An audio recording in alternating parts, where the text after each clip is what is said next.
Hi. I haven't been up very long, so pardon the voice and everything else.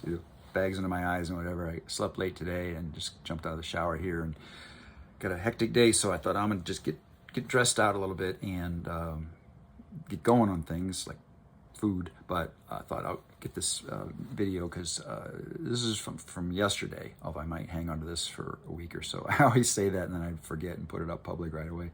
Oops.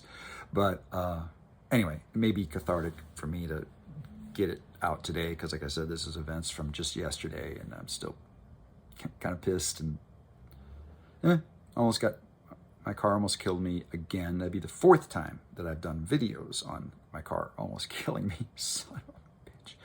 So I know I said cathartic again. So that should be a drinking game. You know, if you like, every time I say cathartic or catharsis, you can take a drink, take a shot. But yeah, and as always, I'm just doing this extemporaneously. I haven't given any thought to how I'm going to say it. But anyway, got my red car back yesterday after 7 months or however long it's been in the shop. And I had a few hours, but some of that time it was parked and I was, inside eating or doing something else. But I drove it for about 20 miles on the odometer, and because I got to keep track of the oil, get an oil change of 500 miles, so I got to keep an eye on that real close. So I'm going to reset the trip odometer. And I probably drove it for 30 minutes, all of about 30 minutes. Yeah, and that's how long it took for it to screw up and try to kill me again. So, yeah. So I'll try to describe what happened. So driving down the street, and I got my car back, so I'm finally, after 7 months, able to drive like I want to drive. And, just to be honest, that car plus me are magic. I've been driving it for a long time. It's got all-wheel drive, all-wheel steer, corners like it's on rails, twin turbos, crazy fast, and sorry, a text that I probably don't need. Nah, shut up. So, so yeah, and I'm a pretty good driver. I've had the course with the highway patrol in a different state that I can't mention. That a friend who was on the highway patrol hooked me up with this class called Pursuit. I mean, it has a real name, but they just call it Pursuit, and it's 4 days of intense, crazy driving skills that you learn, and loved it. And so anyway. There's usually a lot of screaming and cussing from the passenger side sometimes, but I'm like, shut up, I'm concentrating. You're going to be fine. I've never, ever, ever had an accident in this car. Never hit anything. Never hit a pole, never hit a car, never hit a person, never hit anything. Nope. Said I don't tell them this at the time because I'm busy, but when things settle down from whatever drama I just had to go do, then I'll say that. And I'll also say, you were more likely to die this morning when you took a shower, that you could have slipped and fallen in the shower, cracked your head open, and died. That's much higher probability than you getting injured at all here, as long as you shut up. Or you can scream, but just don't be yelling at me. And just do your job as a passenger side. Hang on, shut your pie hole, please. Or don't come. I don't need a passenger. Turns out the car runs the same whether there's a passenger over there or not. Get there yourself. Take a bus. I don't care. I'm driving the way I drive. So I was driving the way I drive here, and I was going down the street, and I needed a right turn. And of course, I'm not going to slow down much. I'm going to take the turn hard because my car can do that.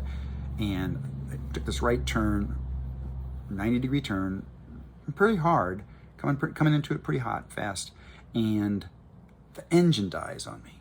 I've had the car like 30 minutes of drive time, and boom, the engine quit. Well, when the engine quit, power brakes quit, and the power steering quits. And it's harder to turn a car that has power steering when it lost it than if you had an old-fashioned car that just didn't have power steering. I don't know if they have the gear ratios better for you, but anyway, it's hard. So I got my left hand on the wheel, pulling it as hard as I can, because I got to straighten this turn out, because I'm basically headed right toward this telephone pole, because I need to finish the turn and not finish half the turn. There's stuff over there. I got to make a right turn, a full right turn. So I had like no time at all. I had to instantly figure out what I was going to do in the next 1 second. And I had two choices. I went through them like that. I had my right hand on the parking or the emergency brake, pulling it too for more braking. And I had both feet on the brake, because I got to shove them down hard because, again, I got no power brakes. I want the thing to slow down and I want to be able to crank the wheel, but I only had one hand on the wheel because I'm doing other stuff with my right hand. And then I had to decide, okay, do I take my right hand off of the parking brake thing and reach over and try to start the car, try to get it started again in about 1 second. And if it starts, then the power steering will come right back on and boom, I'll straighten it out. But if it doesn't start, I'm dead. So I have to bank on whether I can get the thing started in about 1 second when it already died on me. So why would it restart? That's the way I went, was not plan A. Plan B was to use both hands on the steering wheel and just hulk it over to the right as hard as I could while still using my feet to brake.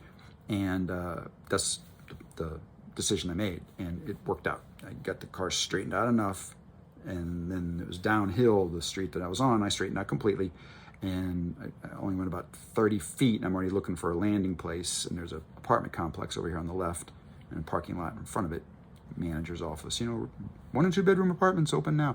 So with no power, I just twisted it over into this easy left turn. It was just like that. It wasn't like a 90-degree turn. I just kind of angled into the parking lot and then was still slowing down the whole time. And I got the car stopped there in that parking lot. And I am cussing so much, so I'm trying to figure out how to make this story funny or interesting, or usually both I'm going for. I don't know if I succeeded either one, but I'm trying for both. So I don't know if I can make this funny except just cuss a lot, which may or may not be funny to different people. But I have a really good friend I talk to face-to-face online all the time, and she cusses more than I do, believe it or not. And so it kind of even encourages me to, use colorful language even more often than I would normally, which is quite a bit. So this is me dialed way down, way the fuck down. That's me now. So, but I'm pissed. Oh God, I'm so pissed. And so I jerk the hood open, pop the hood from the inside, get out, jerk the hood open. What now? And I look at it, and I won't go into the car details of it, but I figure out what's wrong with it, why it died. And I can see why, that's not going to run like that at all. No. So, and it wasn't the problem I had before with that O-ring that I needed to have on the twin turbos manifold, the Y pipe going into the manifold. That needed an O-ring to be tightened down properly, otherwise it kept coming off. But this was behaving the same way as far as I took a glance at the turbo boost and the car's not even running, so it should show a vacuum, -7 pounds per square inch. But no, the turbos are showing some positive boost, that they're still spinning. And I'm like, that's impossible. Well, I look and see why. This other thing, I don't know, getting the car stuff, but anyway, something came apart that wasn't supposed to be apart, and I didn't have a toolbox with me. I should learn, right? But I mean, in my defense, I only had the car like 20, 30 minutes. I hadn't yet transferred, this thing or that little clamp that you can put into the vent to hold your cell phone up in front of you so your hand's free, watching your GPS or whatever, nav. I hadn't transferred all that crap, and I hadn't transferred jumper cables yet, which I need to do, and I hadn't transferred a toolbox, which I usually always carry, but I was carrying it in the other car because I've been driving that damn car for 7 months now. So I didn't transfer it back yet. So I had no tools. So all I could do was just cram the thing, to get technical, cram the thing onto the other thing and just hope that it could stay long enough.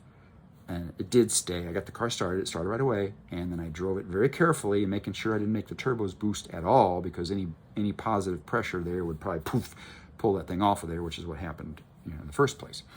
So I drove it back to the guy, and he's a good guy, but and he's like, hey, what's going on? I'm like, nothing good, come here. He's like on his back, on a little dolly thing, working underneath some other car, and I'm like, come here, look at my car now. And he's like, oh, okay, what's on? And so I pop the hood and I show him. And he's like, oh. And anyway, I'm going to describe more car stuff as to how he fixed it, but it made sense. how he'd fixed it. I didn't want to see a fix that I would go, but well, that just puts me back where I was before, and it already blew off after 30 minutes. It came separated. So what, if you did something right there like I see you do, that makes it no better. But no, what he did was made it much better. And long story short was that he had just put all this stuff together and he didn't tighten this thing down at all. So it was just hanging on to the other thing. Again, I'm being technical, the thing on the other thing with just friction. But I mean, I put a lot of things together and I understand that's how you do it. You just connect it a little bit here and then you connect that piece here and you connect that there and you connect this here and connect that there and connect that there. And you don't tighten anything down. You don't tighten the first thing down that you put on, because then you might not be able to maneuver a little bit to get the other things to fit. Screws and screw holes, they don't line up quite right. You can't turn it because you tighten the thing down too fast. You don't do that. You just put it on just to hang on. And then you end up hang on the next, hang on the next, hang on the next. And then you go back around, of course, and tighten down like you mean it, all of those connections. Well, he had done that more or less, except for one. And I understand that because he'd had the car for 7 months. He probably had that thing out of there and back in 5 or 6 times. And plus, he also said that it wasn't necessarily that did that. I think it's he, right? Wait. No, it's him. It wasn't necessarily him. I don't know. It wasn't necessarily Todd. Fuck pronouns, right? It wasn't necessarily Todd that did it. That's what Todd was saying. And I'm like, I'm not throwing, again, I know how you put things together, I do it the same way, but you got to remember to tighten them all down when you're getting ready to be done. And this one obviously was not. So it made sense how it wasn't working. But I mean, come on, I had the car for half an hour, and I had the Bluetooth stereo going and the turbos boosting up, and I'm going 20 miles per hour to 70 miles an hour in just a blink. If I want to change lanes and pass some car, it's like, phew. And, so I'm enjoying it, and then I'm not enjoying it because it screwed up on me again. So now I got it back. So I'm enjoying it again. Of course, I haven't driven it yet today, so we'll see what today brings. I may be making another video like this tomorrow. But anyway, hey, this is really short. Good, because that's the whole story. Tried to kill me one more time. Failed to do it. But I probably should just get rid of it. I should burn it to the ground, collect the insurance, and try to get another car sometime. But anyway, thanks for watching if you were here. And props to you for doing so. Thanks again. Leave a comment if you feel it, the usual stuff. But I mean, I don't care if you subscribe or like or anything like that. But I love reading the little comments from quite a few people that do so, and it lets me know you were there. So that too. You can just put a little waving hand, as a comment. But thanks, and I will see you all later.